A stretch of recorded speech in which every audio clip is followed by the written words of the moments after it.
आमच्या खानदेशामध्ये दह्यातली मिरची ही तोंड लावण्यासाठी सर्व खूप आवडीने खातात. तर बघा अगदी चटपटीत आणि मस्त तिखट अशी ही मिरची बनवून तयार होते. आणि बऱ्याचदा काय होतं, घरात भाजीला काहीच नसतं, तर अशा वेळी तुम्ही ही मिरची नक्की ट्राय करून बघा. खूप सोपी रेसिपी आहे. आणि बघा मिरची बघून तोंडालाच पाणी आलं की नाही. चला तर पटकन रेसिपीला सुरुवात करूया.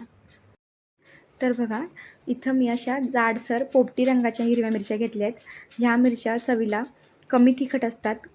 जर तुम्हाला तिखट आवडत असेल तर तुम्ही हिरव्या मिरच्यासुद्धा घेऊ शकतात, पण ह्या मिरच्यासुद्धा खूप छान लागतात. साहित्य बघा: लसूण, 1 चमचा जिरं, मोहरी, हळद आणि भाजलेल्या शेंगदाण्याचा कूट घेतला आहे 4 चमचे. तर कूट थोडासा जाडसरच ठेवायचा. आणि दह्यातली मिरची बनवणार आहोत, तर एक वाटी इथं आपल्याला दही लागेल. दही नसेल तर ताक घेतलं तरी चालेल. तर सर्वात आधी मिरच्या छान स्वच्छ धुवून घ्यायच्या, पुसून घ्यायच्या. आणि आता मिरच्या इथे बारीक कट करून घेऊया.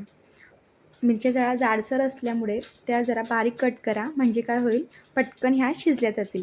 आपण शिजवताना पाण्याचा वापर करणार नाही आहे, म्हणून थोड्या बारीकच ह्या आपण कापून घेऊया, म्हणजे पटकन त्या शिजतील. तर बघा अशा आपण ह्या सर्व मिरच्या बारीक कापून घेऊयात.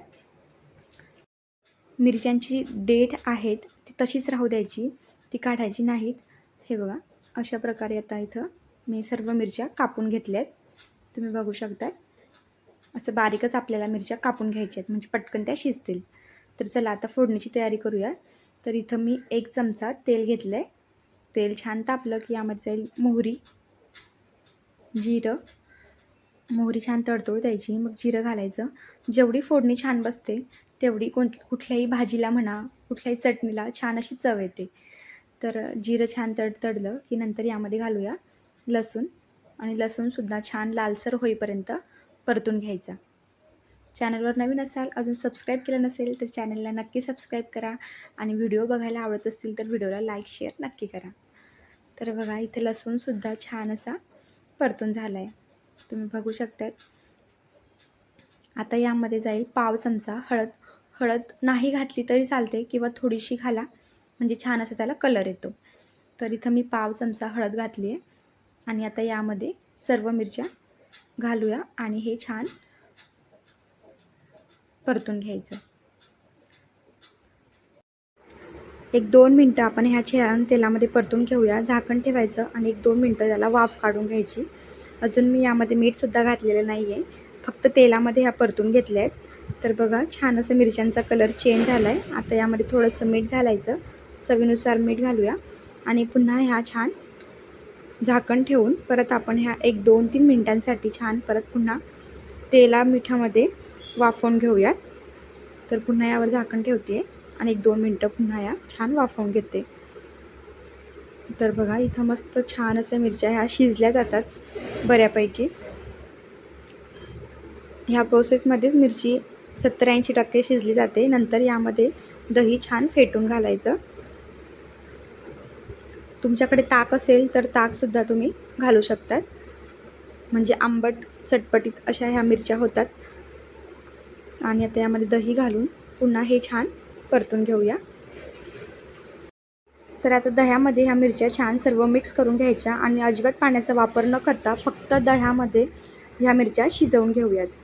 आता पुन्हा यावर झाकण ठेवायचं आणि मिरची शिजेपर्यंत हे वाफवून घेऊया आपण. बऱ्याचदा काय होतं ना, भाजीला काहीच नसतं, किंवा तोंड लावण्यासाठी म्हणा, किंवा आपण डब्यावर जास्त भाजी नेऊन देता, आपल्याला भाजीला काहीच नसतं, तर अशी तुम्ही झटपट 5-10 मिनटामध्येच ही मिरची बनवू शकतात. आणि तोंड लावण्यासाठी सुद्धा तुम्ही ही खाऊ शकतात. मस्त चटपटी तिखट अशी ही मिरची तयार होते. तर बघा इथं अगदी 4-5 मिनटं आता हे शिजवून घेऊया. दह्याला पाणी सुटतं आणि मिरची त्यामध्ये शिजली जाते, तर पाणी अजिबात घालायचं नाही. तर बऱ्यापैकी बघा इथं मिरची शिजली गेली आहे. आता मिरची शिजली गेली की नंतर यामध्ये आपण शेंगदाण्याचा कूट घालूया. आणि कूट घातल्यानंतर पुन्हा हे 2-3 मिनटं छान शिजवून घ्यायचं. आता दाण्याचं कूट घातल्यानंतर पुन्हा 1-2 मिनटं झाकण काढून आपण वाफ काढून घेऊया. यामध्ये थोडासा कोथिंबीर घालते आहे आणि छान सर्व मिक्स करून पुन्हा 1-2-3 मिनटं हे शिजवून घ्यायचं. आणि 2-3 मिनटानंतर तुम्ही बघू शकतात मस्त आपली दही मिरची बनवून तयार होते. अगदी चटपटीत, तिखट, तोंड लावणीसाठी मस्त अशी ही दह्यातली मिरची बनवून तयार आहे.